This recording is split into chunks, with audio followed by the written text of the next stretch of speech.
Hello दोस्तों, सुनो कहानी चैनल में आपका स्वागत है। आज की कहानी का शीर्षक है उसने नहीं कहा और इसे लिखा है हम सबकी प्रिय लेखिका मालती जोशी जी ने। वह नहाकर निकला ही था कि शोभा ने कहा, जरा बाहर जाकर तो देखिए। क्या है? उसने बेजारी से पूछा, पर अपनी उत्सुकता को रोक न सका। गीले बालों को तौलिए से रगड़ता हुआ बरामदे में आ खड़ा हुआ। देखने को वहाँ कुछ भी तो नहीं था। अपने पीछे चली आई शोभा पर वह बरसने वाला था कि उसने कहा, जरा बाहर तो देखिए बाबूजी को। इस बार उसने देखा दरवाजे पर एक ठेला खड़ा है और बाबूजी उसे पैसे दे रहे हैं। इससे पहले कि वह शोभा को अच्छी चुभती सी बात कहता, बाबूजी 3-4 पुड़िया बगल में समेटे गेट बंद करने की कोशिश कर रहे थे। यह क्या ले आए बाबूजी? उसने आगे बढ़कर फाटक बंद करते हुए पूछा। कुछ नहीं, थोड़ा सा नमकीन। अपना बोझ प्रमोद के हवाले करते हुए बाबूजी ने कहा। अच्छा दिखा तो ले लिया, बच्चों वाला घर है, दिन भर बच्चों को मुंह चलाने के लिए कुछ चाहिए ही। और इतना कहकर बाबूजी जैसे कर्तव्य मुक्त होकर अपने कमरे में लौट गए, पर उनके जाते ही ओट में खड़ी शोभा सामने आ गई। लो भाई, संभालो अपनी अमानत, प्रमोद ने सामान उसकी ओर बढ़ाते हुए कहा, किंतु वह वैसे ही तनी हुई मुद्रा में दूर खड़ी रही। अरे लो भाई, मुझे तैयार होने दो, अब 9:15 हो रहे हैं। यह क्या है? उसने रूखे स्वर में पूछा। नमकीन है, बाबूजी बच्चों के लिए खरीद कर लाए हैं। आपके बच्चों ने कभी राह चलते ठेले की कोई चीज़ खाई है? ठीक है भाई, पर मैं बाबूजी से तो यह सब नहीं कह सकता ने। उन्हें अपने लाडले पर प्यार आ गया तो बीच में मैं बोलने वाला कौन होता हूँ? उनका मन हुआ तो वे खरीद लाए। अब तुम्हारा मन हो तो घर में रखो, नहीं तो नौकरों में बांट दो।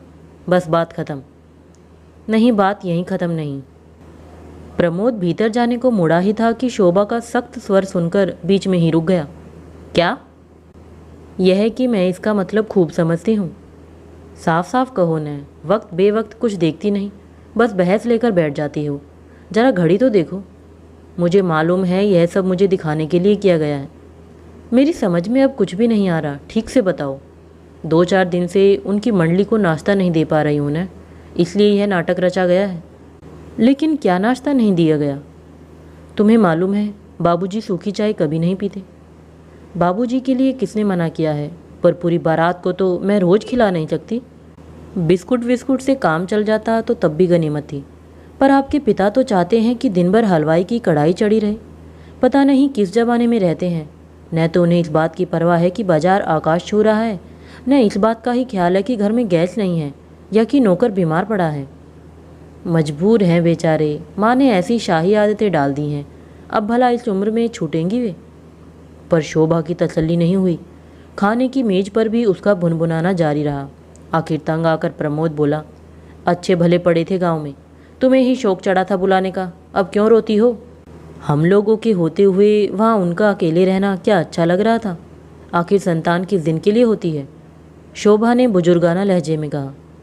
जब इतनी समझदार हो तो सहना भी सीखो। तुमने क्या सोचा था कि बाबूजी आएंगे तो मोम के गुड्डे की तरह कमरे में बैठे रहेंगे? मैं क्या पागल हूँ? बल्कि मैंने तो सोचा था कि घर में बड़े बुजुर्ग के रहने से एक दबदबा सा रहेगा, बच्चों पर कुछ अच्छे संस्कार होंगे। आपके टूर पर चले जाने के बाद अकेला सा नहीं लगेगा। कभी कभार सिनेमा या क्लब जाते समय बच्चों को निश्चिंत होकर छोड़ा जा सकेगा। तुम्हारी यह सारी ख्वाहिशें पूरी नहीं हो रही हैं? फिर जरा सी बात का बतंगड़ क्यों बना लेती हो? जरा सब्र से काम लेना सीखो। कहने को प्रमोद कह गया, पर जानता था कि अब मेज पर बैठना खतरे से खाली नहीं है। शोभा अगर शुरू हो गई तो दफ्तर के लिए लेट करवा कर ही छोड़ेगी। बार बार घड़ी की ओर देखता हुआ वह फुर्ती से उठ खड़ा हुआ और वॉश बेसिन पर हाथ धोने लगा। बात आधे में ही टूट जाने से शोभा शुद्ध हो गई। वह साफ देख रहा था। वह सौंफ, इलायची, पेन, रुमाल, स्कूटर की चाबियाँ, सारी चीज़ें चुपचाप उसके पास आकर रख गई और वह चुपचाप सिर झुकाए जूते पहनने का नाटक करता रहा। घड़ी की सुई प्रतिपल आगे भाग रही थी और मान मनोवल का जरा भी समय उसके पास नहीं था। यही तो हो जाता है, शोभा जरा जरा सी बात पर बुरा मान जाती है, पर वही बातें वह कितनी बार सुने, और सुन भी ले तो निराकरण का उपाय क्या है? यह सच है कि बाबूजी के आते ही घर में आमदरफ्त बढ़ गई है। पिछले 10 साल से वह इस शहर में है, पर गिने चुने लोगों के यहाँ ही आना जाना होता है। मोहल्ले वालों से तो बस दुआ सलाम होती रहती है। कभी घंटे 2 घंटे किसी के यहाँ गए हों ऐसा याद नहीं पड़ता। यहाँ कोई उसका बुरा भी नहीं मानता, सभी अपनी व्यस्त दिनचर्या में डूबे रहते हैं। बाबूजी को यहाँ बुलाते समय प्रमोद इसी बात को लेकर चिंतित था कि उनका समय यहाँ कैसे कटेगा। जब से याद पड़ा है उसने बाबूजी को हमेशा लोगों से घिरा हुआ ही देखा है। जानता है कि अकेलेपन से बढ़कर कोई सजा उनके लिए नहीं है। और यहाँ तो दिन भर घर पर सन्नाटा सा खिंचा रहता है। बच्चे सुबह 9 बजे ही स्कूल चले जाते हैं और स्कूल के बाद ट्यूशन आदि से निपट कर ही घर लौटते हैं। वह भी 10 बजे का गया 6 बजे तक लौट पाता है। इतनी देर बाबूजी घर में क्या करेंगे? लाइब्रेरी की किताबें भी आखिर कोई कितनी पढ़ेगा? वैसे भी उन्हें पढ़ने का ज़्यादा शौक कभी नहीं रहा, परंतु बाबूजी के सामने यह समस्या कभी उठी ही नहीं। पहली ही बार सुबह की सैर को गए तो 3-4 पेंशनरों को साथ पकड़ लाए। उन्हें गर्मा गर्म चाय नाश्ता कराया। प्रमोद भी खुश हुआ कि चलो हम उम्रों के बीच अब आसानी से इनका वक्त कट जाएगा। प्रमोद तो अपनी परेशानियों से मुक्त होकर हल्का अनुभव करने लगा था, पर शोभा की परेशानियां एकदम बढ़ गई थी। सुबह का समय वैसे ही घड़ी से होड़ करके बीतता था, अब इन बुजुर्गवारों के चाय नाश्ते का काम और बढ़ गया था। बाबूजी सैर से लौटते ही दीपू को चाय का ऑर्डर दे भेजते थे। तब शोभा को बड़ी कोफ्त होती। अब वह बच्चों को तैयार करे, रसोई देखे या सुबह से चाय ही बनाती रहे। सितम यह होता कि भल्ला साहब के पिताजी दूध लेने के लिए घर से चलते हैं और फिर बाबूजी की बैठक में रम जाते हैं। फिर गोपाल को उनके यहाँ दूध पहुँचाने भी जाना पड़ता है। दीपू नीतू को तैयार करती शोभा खींच उठती है। इन लोगों को तो कोई काम नहीं, तो क्या सभी लोग पेंशन लेकर बैठ जाएं? यह तो होती है सुबह की महफिल। दोपहर को बाबूजी शतरंज लेकर बैठ जाते हैं। 2-4 खेलने वाले और 2-4 देखने वाले जुट ही जाते हैं। 5 बजे तक चाय और शरबत के 2-4 दौर हो जाते हैं। इस समय बाबूजी की इच्छा होती है कि घर का बना कोई गर्मा गर्म नाश्ता भी परोसा जाए। फिर बाबूजी इशारा करके मेहमानों को खिलाते जाते हैं और बहू की तारीफ भी करते जाते हैं। पहले शोभा इस प्रशंसा से बड़ी पुलकित होती थी, पर अब उसे कोफ्त होने लगती है। शाम को मिश्रा जी के बड़े भाई साहब प्रीति को डांस क्लास में छोड़ने के लिए घर से निकलते हैं। प्रीति को अकेले जाते डर भी लगता है और ताऊ जी के साथ जाते शर्म भी आती है। वह यहाँ तो साथ आ जाती है, फिर नारंग साहब की ज्योति के साथ आगे बढ़ लेती है। घर वापस लौटने की बजाय ताऊ जी बाबूजी के पास बैठकर तो भतीजी की प्रतीक्षा करते हैं और नई सभ्यता को कोसते रहते हैं। चाय उनके लिए भी बनती ही है। अपनी पूरी की पूरी पेंशन बाबूजी प्रमोद के हाथ में पकड़ा देते हैं तो वह संकोच से गड़ जाता है, पर शोभा भुनभुनाती रहती है। 150 रुपये पकड़ा देते हैं तो सोचते हैं जग जीत लिया, जरा बाजार जाकर पता करें तो गश आ जाए। परेशान हो उठता है प्रमोद। पत्नी को कैसे समझाए कि जिंदगी भर यही तो कमाया है बाबूजी ने। जंगल में भी बैठ गए तो 2-4 लोग आसपास जुटाए हैं, फिर यह तो इतना बड़ा शहर है। दिन भर बहुत बेचैन बना रहा प्रमोद। शोभा की परेशानी को वह समझ रहा था, पर माँ कैसे तालमेल बिठा लेती थी। माना कि ऐसी सर्वग्रासी महंगाई उन दिनों नहीं थी, पर आमदनी भी तो ज़्यादा नहीं थी। फिर 4 बच्चों के साथ और ऐसा मजमेबाज पति, पर घर में कभी चकचक नहीं मची। कभी परेशान भी होती तो बच्चों के सामने कह सुनकर हल्की हो जाती। बाहर वालों ने हमेशा उन्हें मुस्कुराता ही देखा। उनका अतिथि सत्कार उस समय भी मिसाल के रूप में गिना जाता था। याद है उसे, कई बार सब्जी के लिए उबले आलुओं को मसल कर ही माँ ने कचौड़ी बना दी है और बच्चों को सिर्फ कोरी दाल से रोटी तोड़नी पड़ी है। कभी उबलते दूध में चावल डालकर खीर बना दी गई है। दोपहर की चाय न मिली तो न सही, कभी महीने का अंत है तो बच्चे अचार से ही काम चला रहे हैं, पर उस समय भी कोई भूला भटका आ निकलता तो माँ झट से कढ़ाई चढ़ाकर बेसन घोल लेती और आंगन में लगे अजवाइन या पोई के पत्तों की पकौड़ी उतार देती। उनका एक ही सिद्धांत था, अपने घर में हम कैसे भी रह लें, पर घर आया मेहमान संतुष्ट होकर जाना चाहिए। और घर में आने वालों की संख्या क्या कम थी। नाते रिश्तेदार तो खैर थे ही, उनसे ज़्यादा संख्या तो बाबूजी के दोस्तों की थी। कुछ तो इतने बेतकल्लुफ़ कि सीधे रसोई में आ धमकते और बच्चों के साथ ही शुरू हो जाते, पर माँ के माथे पर कभी बल नहीं पड़े। उन दिनों बाबूजी एक खास रविवारीय भोज का आयोजन करते थे। उसके लिए माँ ने चीनी की प्लेटें, एक भगोना और कलछी अलग रख छोड़े थे। आंगन के छोर पर बने एक चूल्हे पर यह कार्यक्रम चलता। माँ रविवार को सुबह उठकर वहाँ झाड़ू बुहारी करती, मसाला पीस कर रखती, आटा सान कर रखती। सारा सामान एक बार वहाँ सजा देने के बाद जो मंदिर की राह लेती तो शाम ढले ही घर लौटती। दिन भर उनके मुंह में अन्न का दाना भी नहीं जाता। पड़ोसी ने कहती, पति के पापों का प्रायश्चित कर रही है बिन्नों की माँ। माँ हंसकर कहती, कोट का पाप कटी का पुण्य। अब किसी का खाने का मन है और हमें बनाना नहीं आता तो हम यहाँ बैठकर क्या करें? उतनी देर ठाकुर जी की सेवा ही सही। लेकिन अपने घर में तुम्हें यह सब अच्छा लगता है, इतने सारे होटल तो हैं। बिन्नों के बाबूजी वहाँ जाया करे तो क्या हर्ज? अरे वाह, माँ तमक कर कहती। अपना घर होते हुए होटल में क्यों जाएगा कोई?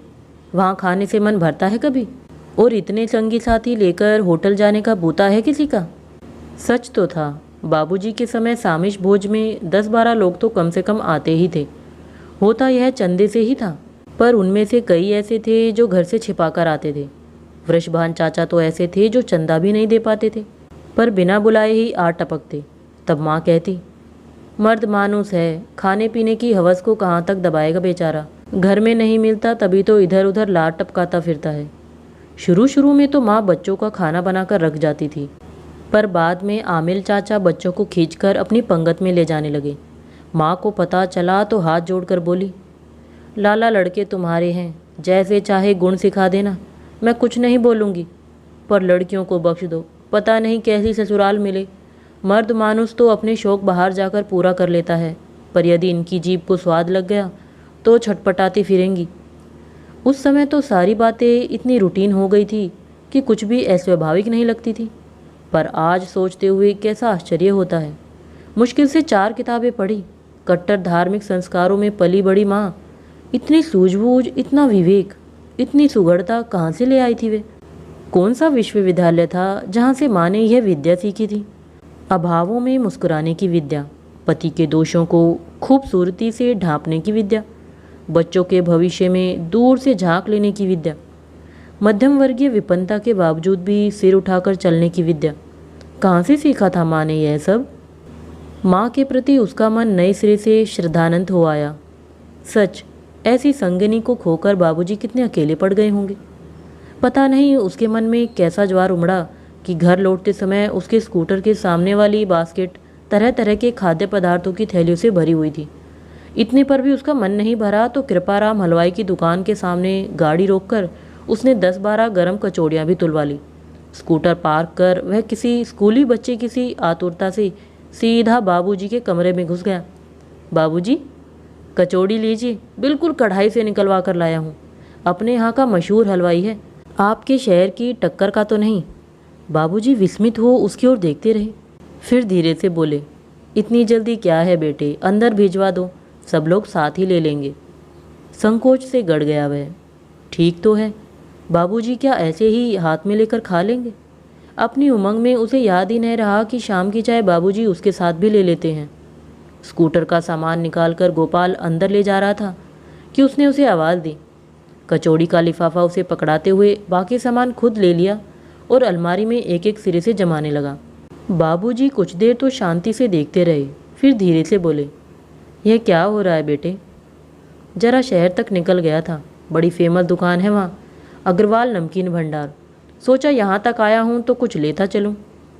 यह कुछ है, तुम तो पूरी दुकान ही उठा लाए बेटा। तो क्या हुआ बाबूजी, यह खराब होने वाली चीज़ थोड़ी ही है। तली हुई मूंग की दाल, ये बीकानेरी भुजिया, ये रतलामी सेव और ये तली हुई मूंगफलियाँ, इन्हें आजकल टेस्टी कहते हैं। ठीक है, बाबूजी ने उसे रोकते हुए कहा। अब ले आए हो तो ठीक है, पर यहाँ क्या नुमाइश लगा रहे हो? जाकर बहू को संभलवा दो। इसी प्रश्न से प्रमोद बचना चाहता था। हकलाते हुए बोला, उधर के लिए भी लाया हूँ, गाड़ी में पैकेट्स रखे हैं। इधर के लिए अलग से लाए हो? क्यों? अक्सर आपके पास लोग बाग आते रहते हैं न। तो बाबूजी का स्वर उनकी दृष्टि की तरह ही तीखा था। प्रमोद की सिट्टी पिट्टी गुम हुई जा रही थी, फिर भी हिम्मत करके बोला, दरअसल मैंने सोचा कि कभी आपको अंदर से मंगाते हुए संकोच लगे तो, मतलब यह है कि बेवक्त कोई आ भी गया तो आप परेशान नहीं होंगे। तो बेटे एक काम और करो। जी? एक बिजली का चूल्हा और पतीली भी यहाँ रखवा दो, बेवक्त कोई आए तो मैं चाय भी बना लिया करूँ। बाबूजी, आप समझ नहीं रहे हैं। मैं सब समझ रहा हूँ बेटे, और एक बात तुम भी समझ लो कि मेरे पास जो भी लोग आते हैं वे खाते पीते घरों के शरीफ आदमी हैं। एक कप चाय अगर हम उन्हें पिलाते हैं तो उसमें अपने ही घर की इज्जत बढ़ती है, अपना ही बखान होता है। हम किसी पर कोई एहसान नहीं करते। मैं क्या यह सब समझता नहीं बाबूजी? इसी वातावरण में तो पलकर बड़ा हुआ हूँ। पर होता क्या है कि कभी कभी कोई प्रॉब्लम आ जाती है तो लेडीज़ परेशान हो जाती हैं, इसलिए कह रहा था। हाँ बेटे, यह बात तूने ठीक कही। न कहता तो शायद मेरी समझ में कभी नहीं आती। बाबूजी ने नाटकीय मुद्रा में कहा, दरअसल बेटे मेरे घर में तो कोई लेडी नहीं थी, एक सीधी सादी घरेलू औरत थी, इसलिए नहीं जानता कि परेशानी क्या होती है। अच्छा किया बेटे तुमने बतला दिया। इतनी देर से प्रमोद किसी स्कूली लड़के की तरह भीगी बिल्ली बना हुआ खड़ा था, लेकिन इस व्यंग्य से जैसे वह तिलमिला उठा। एक तो वैसे ही दिन भर सोच सोच कर परेशान हो गया था। बाबूजी की इस बात ने उसका रहा सहा संयम भी छीन लिया। चीख कर बोला, आप कैसे जानेंगे कि परेशानी क्या होती है? आपने कभी जानने की कोशिश भी की है? हमसे पूछिए कि माँ ने किन हालात में गृहस्थी की गाड़ी खींची है। आपके शौक पूरे करने के लिए उसने क्या कुछ नहीं सहा है। कितने कितने त्योहार पुरानी साड़ियों में मना लिए हैं, कितनी सर्दियाँ एक ऊनी स्वेटर में निकाल दी हैं, कितनी राखियों पर उन्होंने मैके जाने से इनकार कर भाइयों को दरवाजे से लौटा दिया, कितनी बार। लेकिन प्रमोद अपनी बात पूरी नहीं कर पाया। उसने देखा कि बाबूजी का चेहरा सफ़ेद पड़ गया है, पैर कांपने लगे हैं। एकाएक उसका सारा आक्रोश ठंडा पड़ गया। उन्हें सहारा देकर पास की आराम कुर्सी पर बैठाते हुए उसने पूछा, आपकी तबीयत तो ठीक है ना? बाबूजी कुछ नहीं बोले, अपनी हथेलियों में मुंह छिपाए कुछ देर खामोश बैठे रहे। प्रमोद धीरे धीरे उनके तलवे सहलाता रहा। इससे ज़्यादा उसे कुछ सूझा ही नहीं। एक लंबे अंतराल के बाद बाबूजी ने सिर उठाया और डूबती सी आवाज़ में बोले, मैं जानता हूँ बेटे कि मेरी गृहस्थी एक मामूली से कलर की गृहस्थी थी, पर तुम्हारी माँ ने राजा रईसों की सी शान दे दी थी। साक्षात लक्ष्मी का रूप थी वह। मुझे मालूम है कि उसके लिए रोज़ रोज़ नई साड़ियाँ मैं नहीं जुटा सका, पर यह भी जानता हूँ कि घर आई हर बहन बेटी नई चूनर के साथ ही विदा हुई। अपनी ज़िंदगी चाहे उसने एक ऊनी कपड़े में गुजार दी हो, पर तुम्हारे चाचा लोग शादी होने तक उसी के हाथ के स्वेटर पहनते रहे। घर में हम लोग चाहे जैसा खाते पहनते रहे हों, पर आने वाला मेहमान तृप्त होकर ही लौटा है। मुझ जैसे की गृहस्थी चलाना उसी के बस की बात थी। वह न होती तो पता नहीं क्या होता। बाबूजी ने एक दीर्घ निश्वास लिया और बोले, वह न होती तो गृहस्थी का इतना फैलाव ही क्यों होता? लोग गृहिणी का मन देखकर ही देहरी चढ़ते हैं, नहीं तो क्या चाय होटलों में नहीं बिकती? प्रमोद उत्तर में कुछ कहता इससे पहले कि जैसे उन्हें कुछ याद आ गया, बोले, अच्छा सच बताना, अभी जो तुम इतना सब कुछ कह गए तो क्या उसने कभी तुमसे यह सब कहा था? तुम्हें मरने वाली की कसम, सच सच बताना। उनके स्वर की आर्द्रता से प्रमोद परेशान हो उठा। क्षणिक आवेश में कही गई उसकी बात इतने गहरे बैठ जाएगी उसने नहीं सोचा था। सांत्वना में कोई अच्छी सी बात कहना चाह रहा था कि गेट खड़का। उसने उचक कर देखा, मिश्रा जी के बड़े भाई साहब आ रहे थे। उसे लगा जैसे ये प्रीति के ताऊजी नहीं, साक्षात भगवान हो। बाबूजी, ताऊजी आ रहे हैं। मिश्रा जी के भाई साहब, उसने बाबूजी का ध्यान बटाते हुए कहा। सचमुच इन शब्दों ने जादू का सा काम किया। पल भर में बाबूजी सहज हो गए। दूसरे ही क्षण वह फुर्ती से उठ खड़े हुए। पैरों में चप्पल सरकाते हुए उन्होंने खूंटी पर टंगा अपना कोट भी पहन लिया। ताऊजी अपनी डगमग चाल से जब तक कमरे में पहुंचते, बाबूजी तैयार होकर बाहर निकल आए और बोले, चलिए मिसुर जी, जरा चौराहे तक हो आए, मेरे पान बिल्कुल चुक गए हैं। और उन्हें अबाउट टर्न करवाकर सचमुच वे चल पड़े। प्रमोद ठका सा उन्हें जाता देखता रहा। करीने से सजी हुई देसी पान की डलियां उसका मुंह चिढ़ाती रही।